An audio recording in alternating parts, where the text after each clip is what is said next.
কি স্পিকাৰ নিদিব আপুনি কি ক'লে স্পিকাৰ দিয়ক আপুনি নহয় সেইটো কথা নহয় সি হয়তো কি মোক হয় নহয় নহয় আপুনি স্পিকাৰ দিয়ক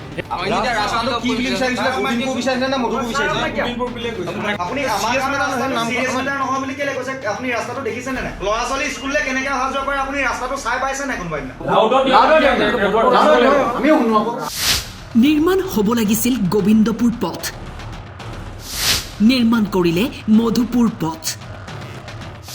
কোটি টকীয়া এটা পথ নিৰ্মাণৰ পিছত গড়কাপ্তানি বিভাগৰ কাৰ্যালয়ত হুলস্থুল আপুনি কৈছে সাইনবোৰ্ডখন সলাই দিম আচ্ছা ঠিক আছে আপুনি সাইনবোৰ্ডখন সলাই বেলেগ এখন সলাই দিব কিন্তু এই ইয়াত অফিচত যে যিটো এষ্টিমেটটো কৰি আছে সেই এষ্টিমেটৰ প্ৰত্যেকটো গোবিন্দপুৰ উঠাই আপুনি নতুন এষ্টিমেট বনাব পাৰিব নাই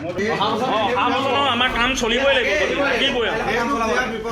গোটেই ৰাইজ আহিছে সেইটো অভিযন্তাক ঘেৰাও কৰি জবাবদিহি ক্ষোভিত ৰাইজৰ গোলাঘাট সমষ্টিৰ অন্তৰ্গত গোবিন্দপুৰ গাঁওখনলৈ 2023-24 বৰ্ষত আবণ্টিত 1 কিলোমিটাৰ এটা পথ নিৰ্মাণ নকৰি কাষৰে মধুপুৰ নামৰ গাঁওখনৰ এটা পথ নিৰ্মাণ কৰাক লৈ তীব্ৰ চাঞ্চল্যৰ সৃষ্টি হয় গড়কাপ্তানি বিভাগৰ কাৰ্যালয়তে অভিযন্তাক ঘেৰাও কৰি বিভিন্ন প্ৰশ্নৰে অন কেমেৰাত থকা সৰকা কৰে ৰাইজে পপাৰ হ'ব লাগে না আপোনাৰ লাগে আকৌ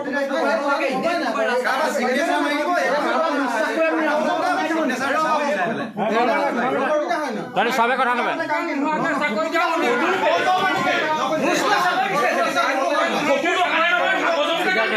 এই আমি জানিব বিচাৰিছোঁ গোটেই এষ্টিমেটটোত গোবিন্দপুৰ আছে ইমান অশিক্ষিত নে এই PWD অফিচৰ মানুহবোৰ যে গোবিন্দপুৰটো মধুপুৰ কোনটো আৰু কাৰোবাৰ বিশ্বাসত তেতিয়াহ'লে স্কুললৈ যোৱা ল'ৰা এটাৰ সুধিলেও মানে এইটো ৰাস্তা এইটো বুলি দেখাই দিলে মানে কোটি টকীয়া ৰাস্তা এটা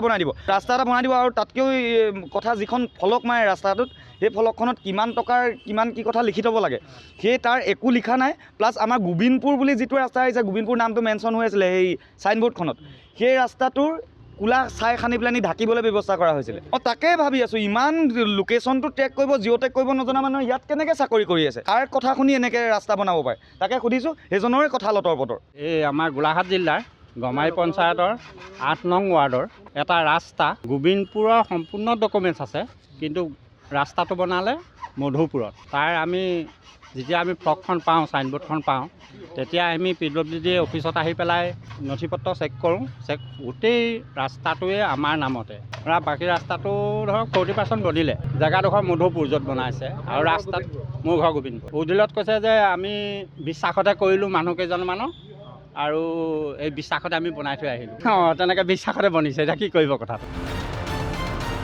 গোলাঘাটৰ পৰা ৰাজীৱ কৰ্মকাৰৰ ৰিপৰ্ট টাইম 8